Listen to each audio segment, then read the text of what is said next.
Irving? Merry Christmas, Nikki! Ho, ho, ho! It's a little late for holiday greetings, but I expected that. What? Well, I thought you were calling to...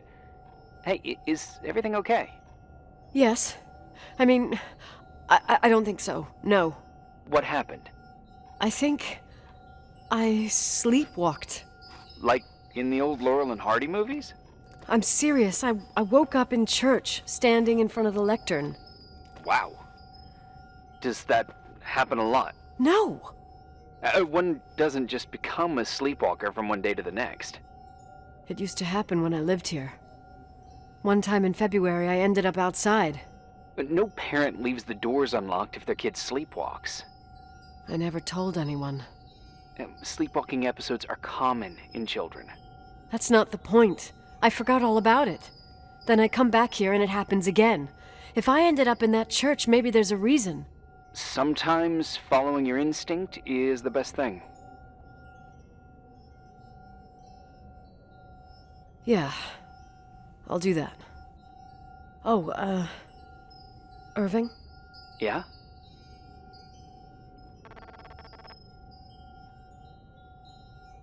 I like that you call me Nikki. Merry Christmas. Merry Christmas, Nikki.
Hi. I was thinking, there really could be a repressed reason as to why you ended up there. So you've come to the conclusion that I'm not crazy? Never thought that.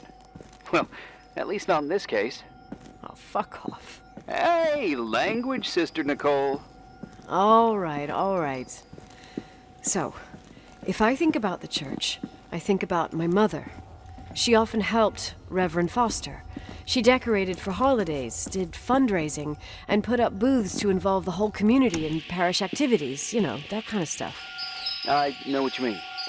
I think she found gratification in doing that, something she didn't get elsewhere, including the hotel. When we moved to Portland, she quit. Fundraising? God. I gather you didn't exactly have a high opinion of your mother when you were a kid. Well, she was really busy with the hotel. I was always running after Leonard. He was much more fun than she was, no doubt about it. He was a philosopher capable of calculating the motion of celestial bodies while taking apart and refitting a motorcycle in less than half an hour. What about her? In the same half hour, she could have audited a business balance sheet. There you go. Ah, a businesswoman. No. What I understood later, living in such proximity to her, is that Mom loved feeling needed. A religious community like ours makes you feel needed, without a doubt. I suppose.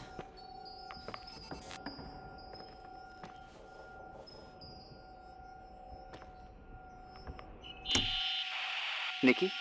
When there was a party, my mother always got out the usual streamers and decorations and stuff. She raced in and out of the church, but I never discovered where she kept all those things. Never asked? Oh, a million times. She didn't want to answer. She said they were in a safe place. A real mystery. What kind of decorations could they have possibly been? Nothing explosive. It's just that I had the bad habit of sneaking all over the place and forgetting what time it was. There was that huge lady, the assistant cook, Mrs. Bryce. She used to get so mad. A judicious girl. They promised to reveal the secret storeroom when I got older, but I must have forgotten. The mystery of the secret storeroom. Ooh, sounds good. The riddle! What are you talking about? Leonard was never good at keeping secrets, but he taught me a riddle to get there. Can you remember it? Incredible. Yes. Oh, something like, down the stairs, watch your step, don't fall apart or it's your end, round a corner, turn around, there's your way in front of you. All that's closed can be open too if you see beyond its looks. But how can I remember it? How it's... I... Wow. A total mystery. Want to play? Yes, I need to think about it. I have no idea what it means. I'll call you if anything comes to mind.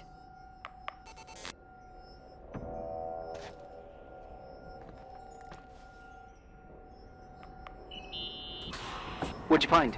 The paintings of the saints. I was convinced Leonard had gotten rid of them. Why? He liked saying that it was more likely to find God in a supernova than in a church. I don't see what he had in common with the Reverend Solomon Foster. They mostly talked for long stretches, in between chess moves up in the attic. United by pawns and bishops, but divided by the saints. Divided by everything else, I'd say.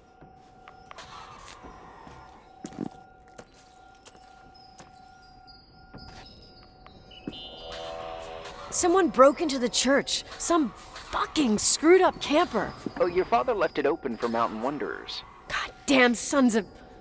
Oh, I'll have to clean up this mess before Jenkins shows up. Keep an eye out. Normally, no one's around in this weather, but you never know. Ugh, okay.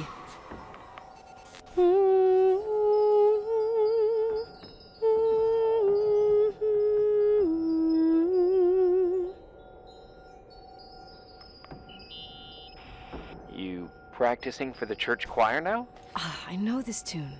The souls that come out of their graves. It's from the book of Revelation. Can I ask you about your mysterious father, who you only sort of mention? My father was nothing like Leonard. Well, I don't know what happened between you, but if you want to talk about it, I will. But not now. It's complicated. Yeah, I get that. Believe me, I do. Thanks.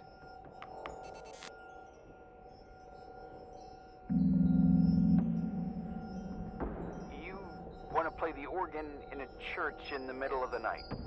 Really? Hey, what are you doing there? Dunno. I think you stayed on the line. Didn't notice.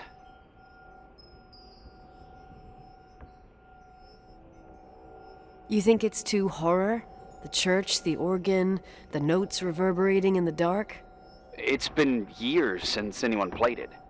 My mother's heart would break to see it like this. She adored it. You should take it with you. To play it. In Portland.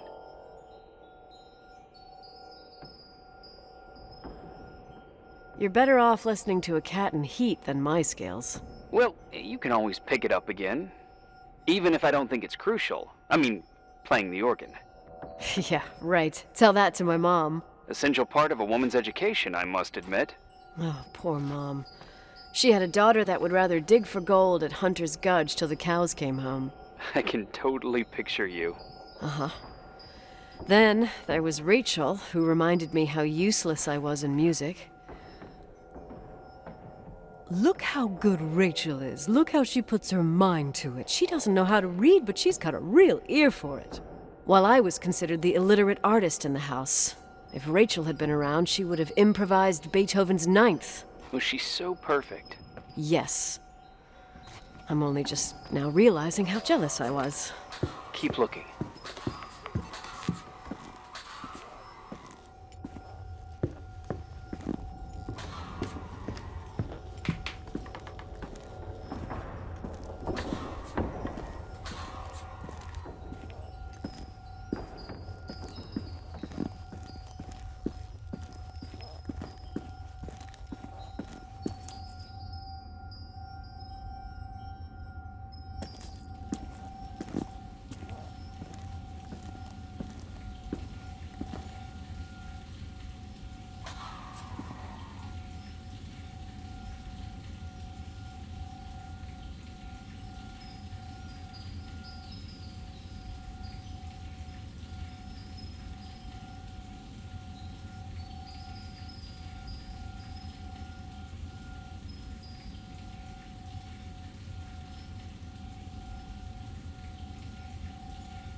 Oh, shit.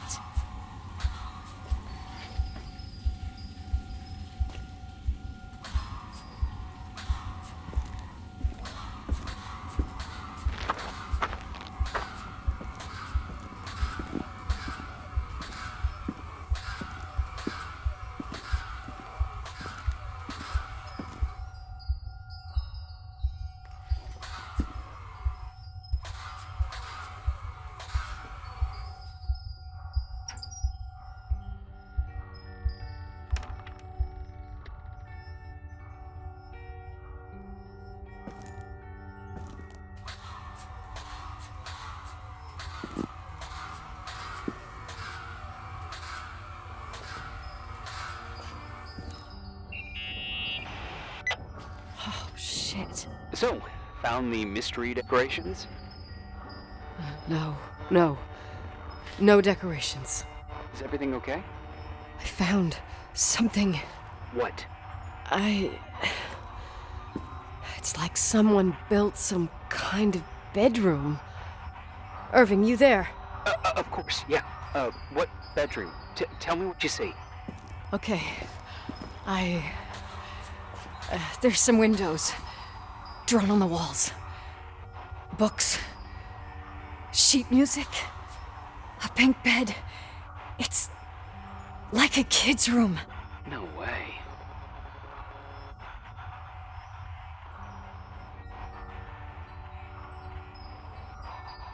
This place doesn't make sense. No one would live down here.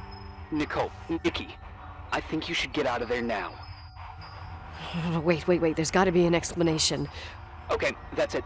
Now I'm calling the head office in Billings. I'm telling them it's a code red emergency, so they'll have to... Jesus Christ, Irving. What? This is all Rachel's stuff. Understand? It's her room, a replica. You don't know that. You can't know what her room looked like. Everything here reminds me of her. Let me look around. I'm sure I'll find an explanation. But my other hand's on the red phone. Keep it there, but don't make the call. I need to figure out what's going on here.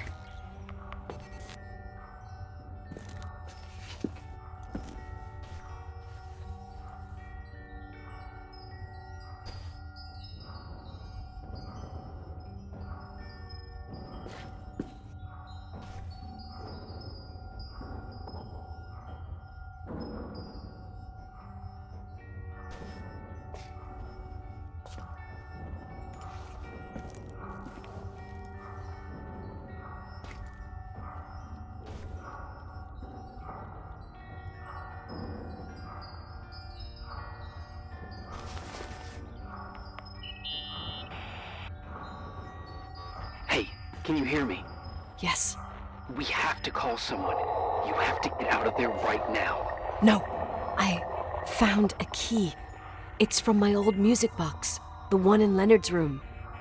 I'm having a hard time following. If everything in here is Rachel's, then why is my music box's key here? I don't know and I don't want to know. Tell you what, I think someone could have been in your room. It doesn't matter. How can you be so calm? If someone was in there, he's not here now. I need to grab the chance to figure out what the hell is going on, or went on, here.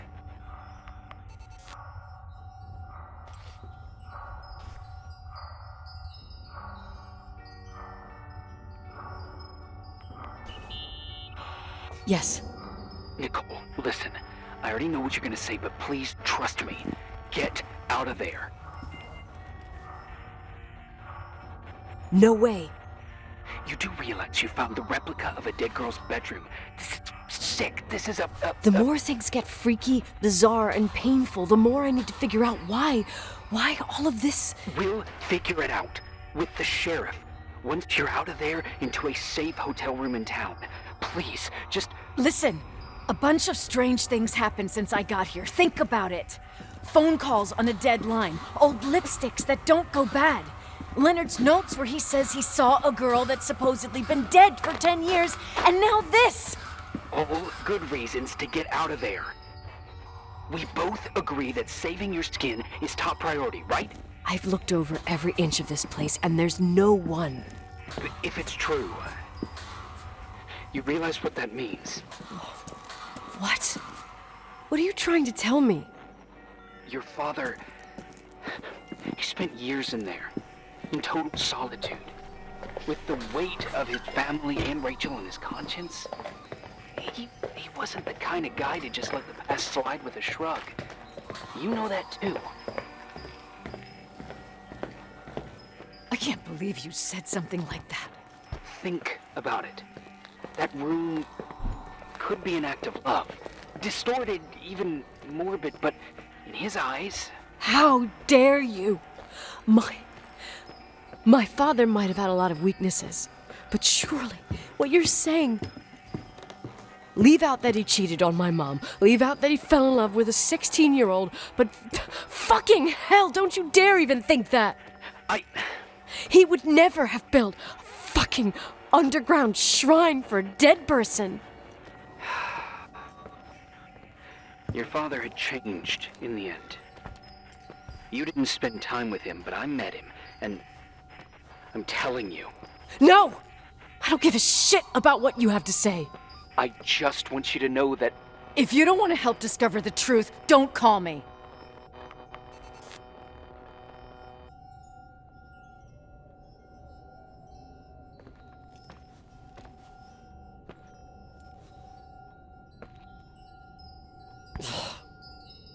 Asshole.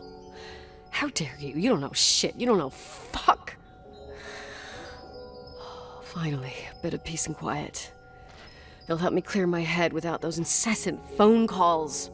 I'm not a fucking switchboard, for fuck's sake. Okay, let me piece things together.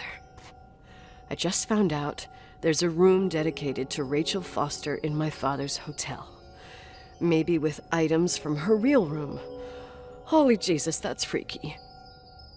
Some people think she didn't commit suicide, and some even think she's still alive.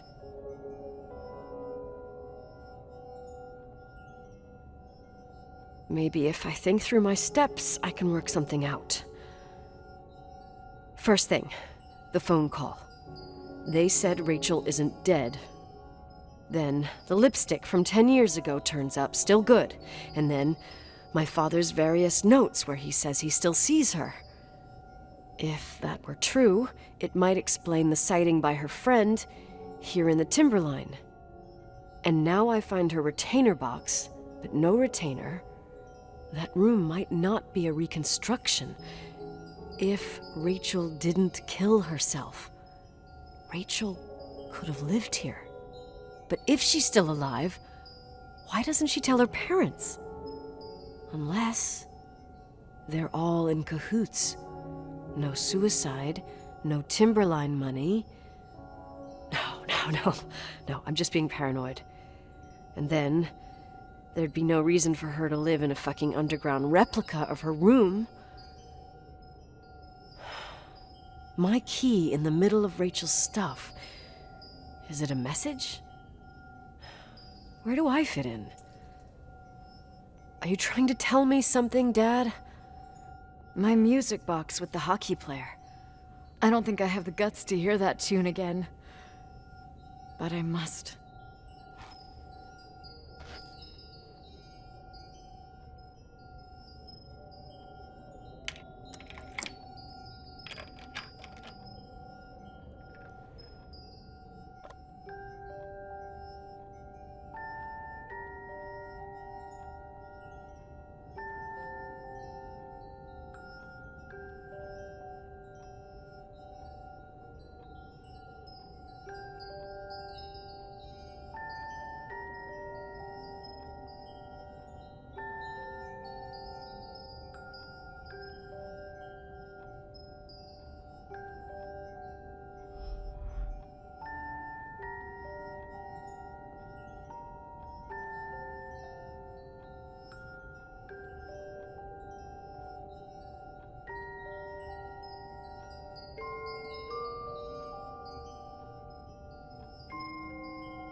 The 27th of December, 1983.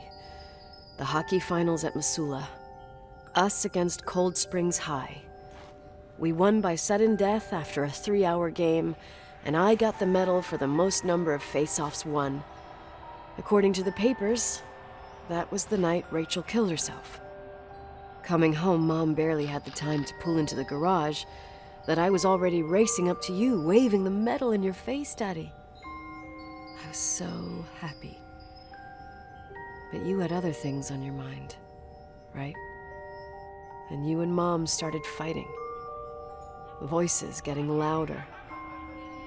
That long silence when she comes down the stairs with the suitcases and Mrs. Bryce tries to stop her.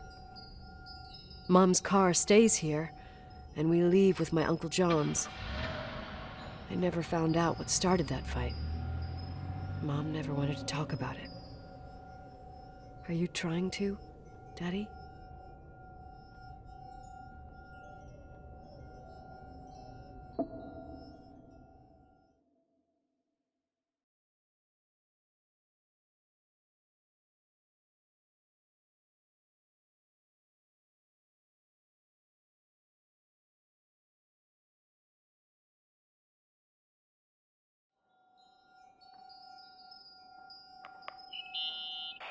Irving. Finally.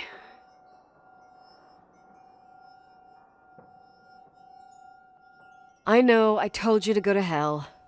I was dying on this chair.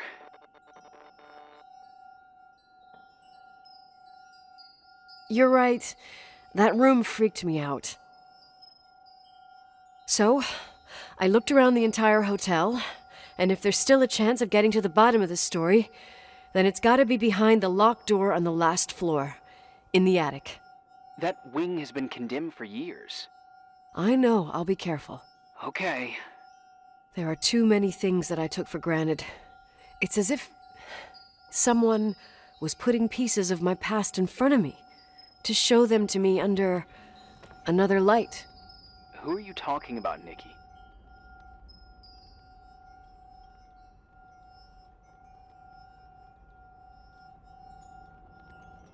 Maybe it's my father.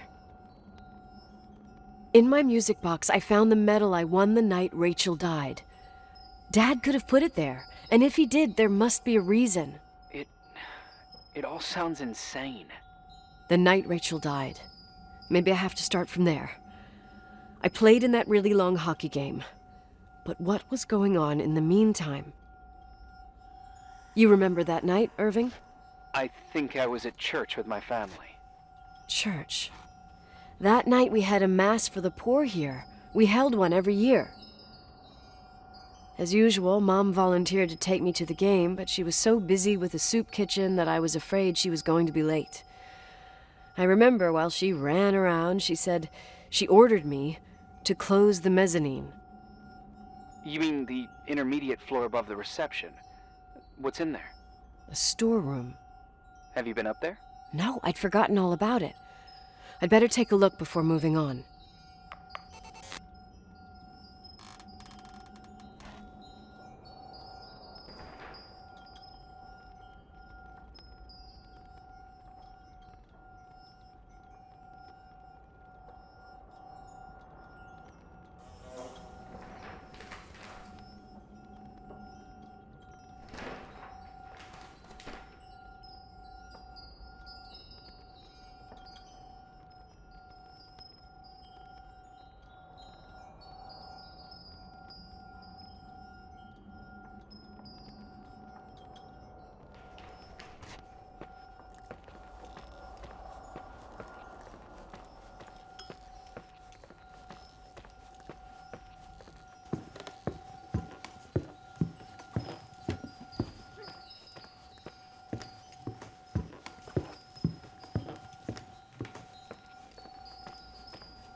Irving? Hello? Can you hear me? I'm on the mezzanine, and it's a nightmare. There are mannequins everywhere. They're set up like in a scene. There's one with a hockey stick.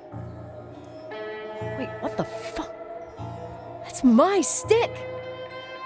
If you're listening to me, whoever set up this representation,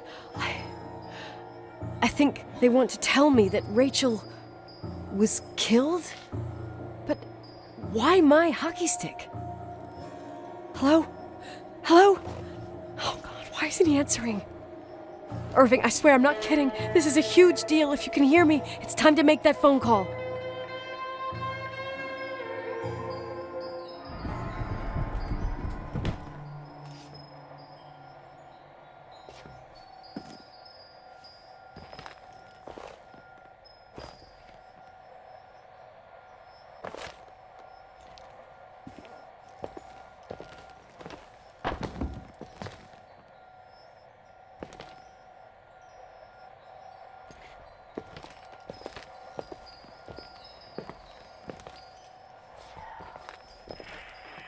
Where are you, Nicole?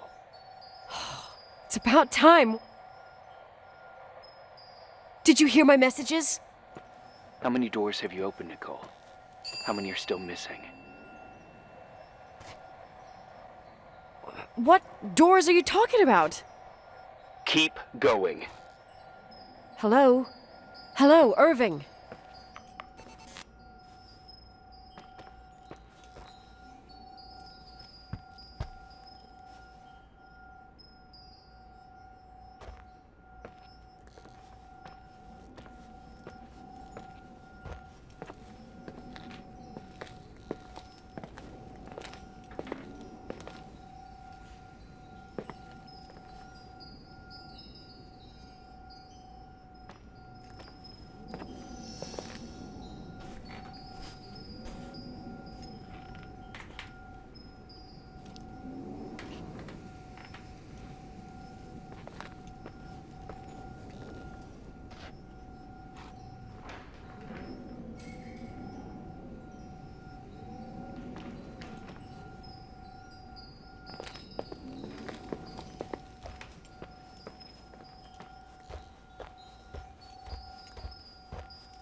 Hello?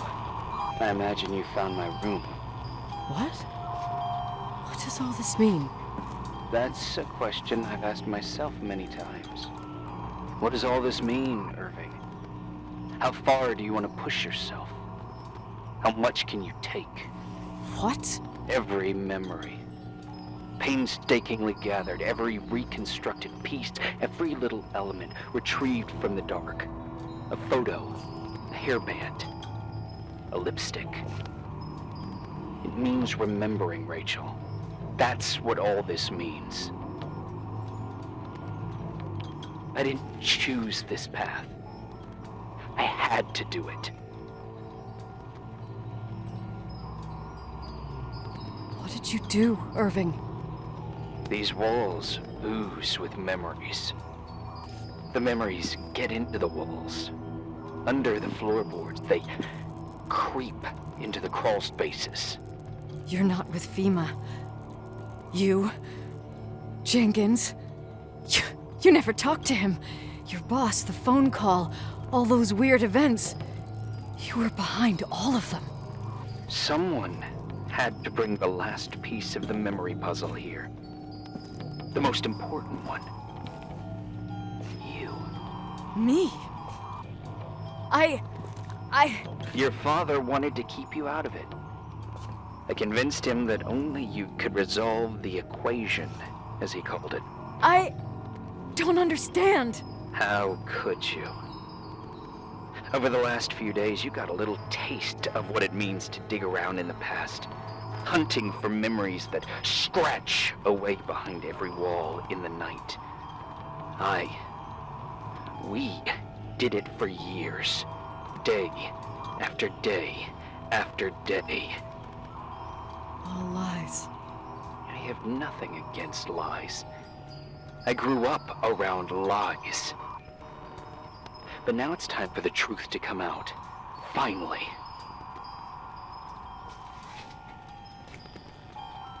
What do you want to do now?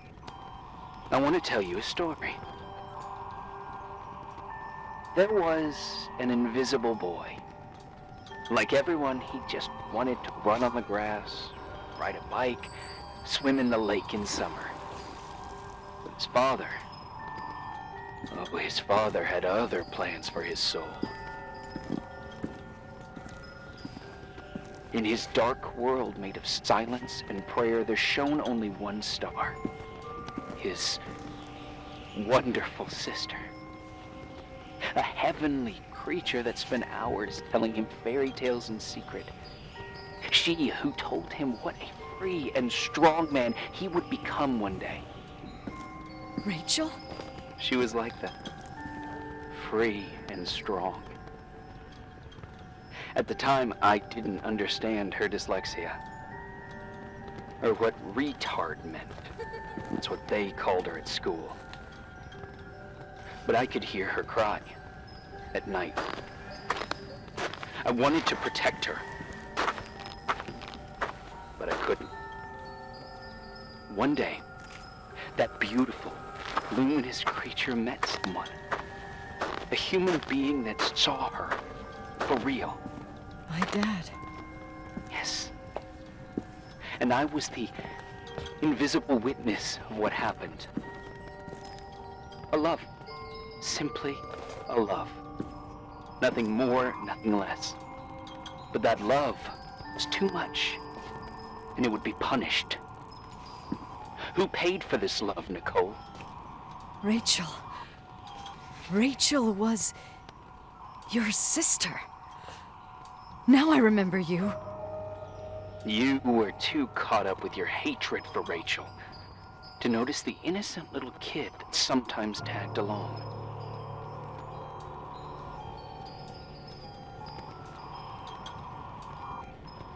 Yes, it's true. I hated her. But I was just a jealous kid. Doesn't matter. Those days are over. How could I have forgotten you? I was raised to be forgotten. What do you want from me? The day my sister paid with her life for her love, we all died. We make up the history of the Timberline. It was a tragedy. But you... We all got frozen there, in that very moment, in that confined horizon of events. As you'll understand, as you've already begun to understand.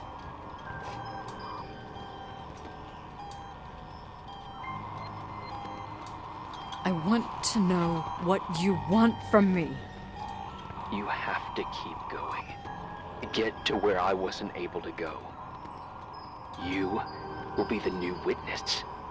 You owe it to us. And you owe it to her.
A few years have passed since I last used this old tape recorder.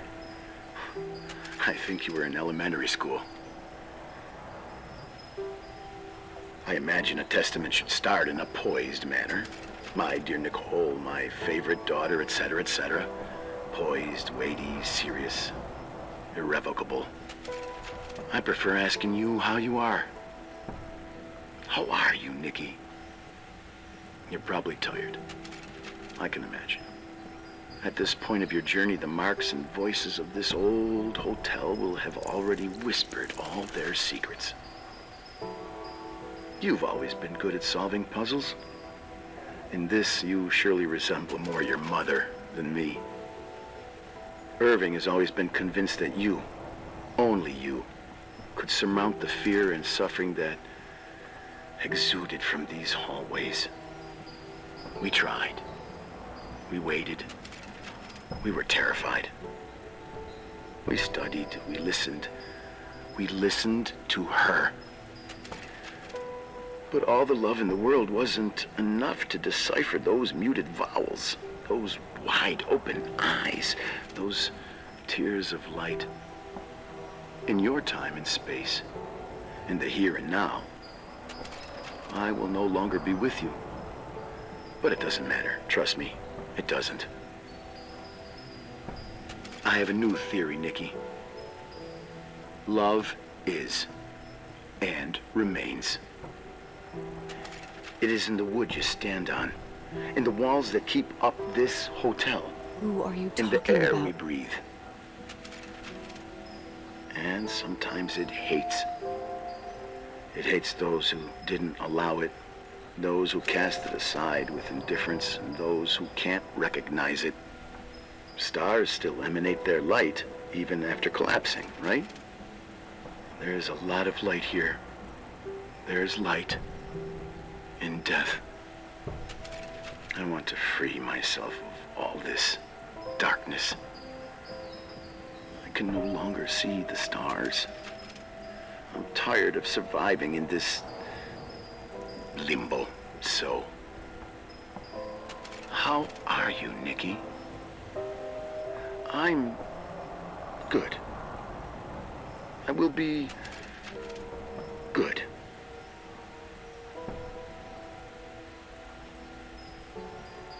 Figure out what Rachel is saying, Nikki. She's here.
Hello.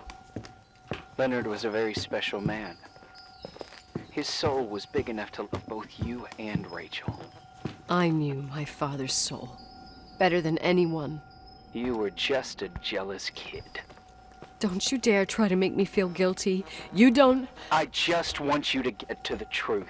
So why didn't you tell me about the truth? Tell who? The Nicole who thought eating beans was the worst tragedy and couldn't wait to finish this business and run away, forgetting everything all over again? You don't know anything about what my mother and I went through. But you're different to when you got here. Now you can discover the truth, a truth that otherwise would have destroyed you. I didn't lie to you. I protected you. Listen, I'm sorry about Rachel. I hated her and I hated my father, but I never wanted it to end like that. I understand your pain, maybe better than anyone. Betrayal, shame, death. My family was destroyed, just like yours. How much longer does this pain have to last? It'll be over soon. What else is there to know? You want the truth. Well, I can't give it to you. I've already given you everything I could. Now you have to tie the pieces together. What does that mean? Your father always said we are the sum of the people we take with us, and you abandoned these people. Here, in this place. I refuse to keep listening to you. I just want to get out of here. I'm tired. Me, too. You're the only one who can give a finale to this story. It's time you open the last door.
How could I have forgotten?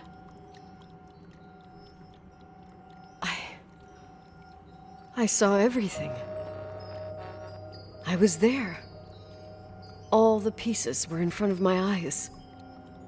A kid's eyes. It was the same night as the hockey game in Missoula. Reverend Foster was so busy with the preparations of the meals for the giving to the poor at the Timberline Church. And my mother, Claire, said that we would get back from the game in time for the distribution.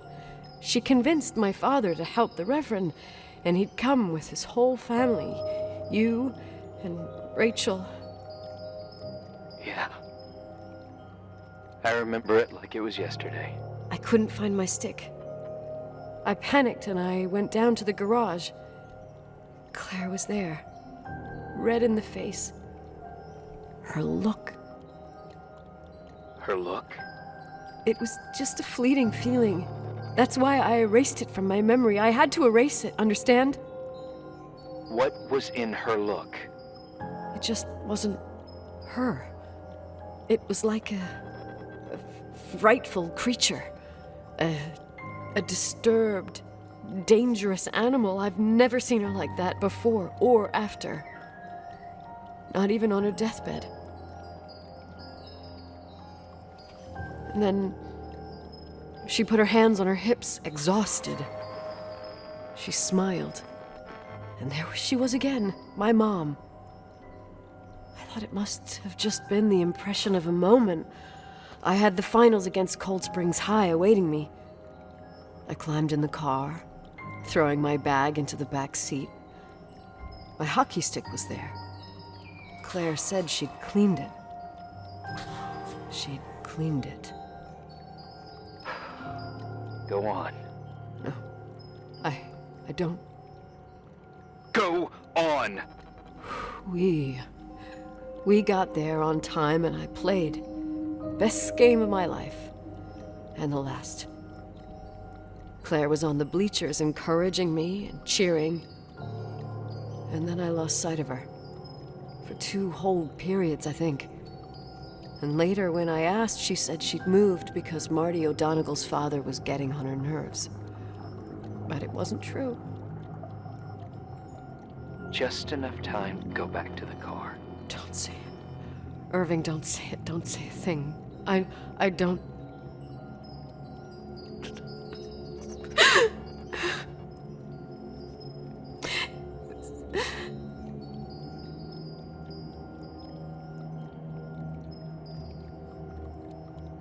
I traveled all the way with Rachel's body and the baby she carried inside of her in the trunk, rolled in the blanket. God, oh my God.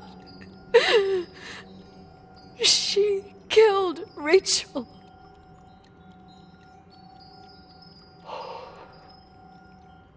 Thank you, Nikki.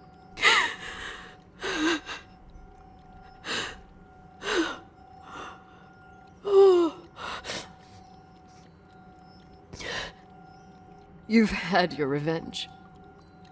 I hope all this gives you the peace you were looking for. I wanted you to help me uncover the truth. You're saying you didn't know that Claire... I was only a kid. Plus, she never wanted me to get to the bottom of it. Rachel is here? You know, I think she's still protecting me. But I'm grown up now. Now, we can all be reunited at last. What? Wait, where are you going? Listen, we can work things out. What happened is terrible, but all the main players in this story are dead. Get it? Dead. We are still alive. We're alive. Me, you, we didn't do anything. That's exactly what we did wrong, Nicole. We didn't do anything. It's beautiful here. Rachel told me about it so many times, but I never thought it was so beautiful. What? Irving, where are you? It's white as far as the eye can see, beyond the mountains. You left the hotel? But it's too cold. You'll die out there. Irving, please. I've lived in the dark for years. You freed me. And now I can finally rest in the light. I can go back to her. Don't go. You can't. Don't leave me, too. We have our drink. It's not a goodbye, my tough, pragmatic, stubborn Nikki. We'll meet again. Another time. Beyond this horizon of events. Everything is...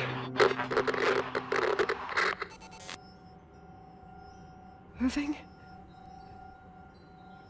Irving?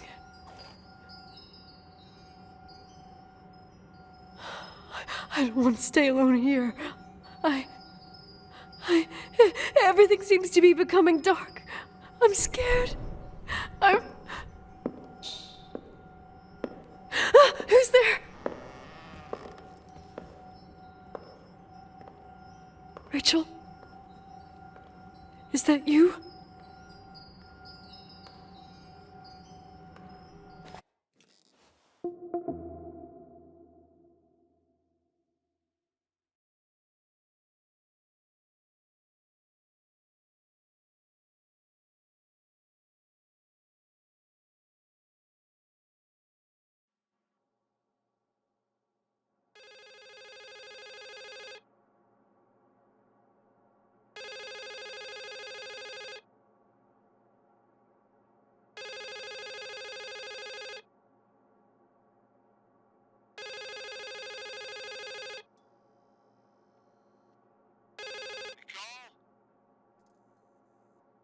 Yes? Nicole, it's me, Jenkins, the attorney. Finally, I can get through. You don't know how many times I've tried. I can't hear you. The connection's bad. How are you? I was really worried about the storm. I'm good. Great. I'm glad. You're sure you... Listen, I don't want to sell the hotel anymore. What? Damned interference. I didn't catch you. What'd you say? I don't want to sell the hotel anymore. You've been really nice. Your job is done. Thanks. Oh, well, I see. Well, you're the owner, and you got every right to decide. But maybe we should talk about it in person. I want to understand. This kind of decision... I'm back home, and I have to stay here. Forever. Wait a sec, let's talk. There's also my fee.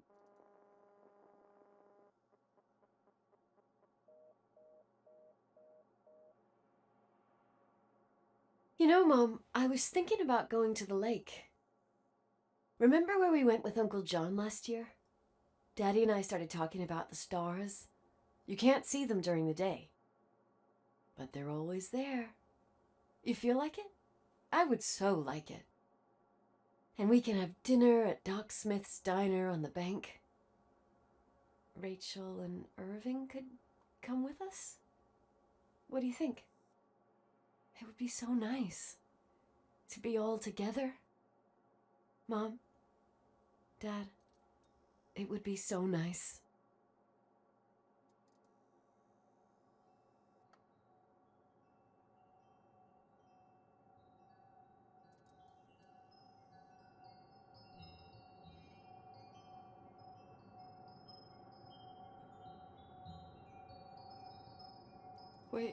Wait. I did all that you asked me.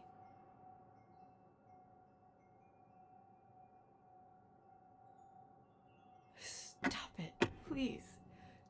Anger shouldn't rule our life. You said that. I'm scared.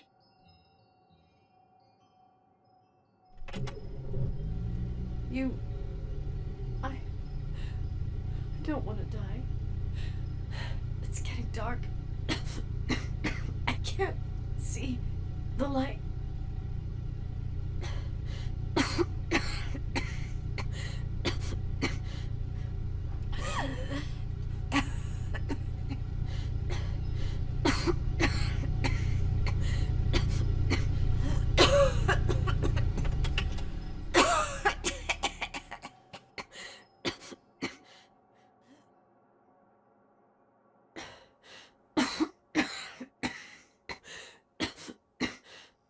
I'll stay here with you, Daddy.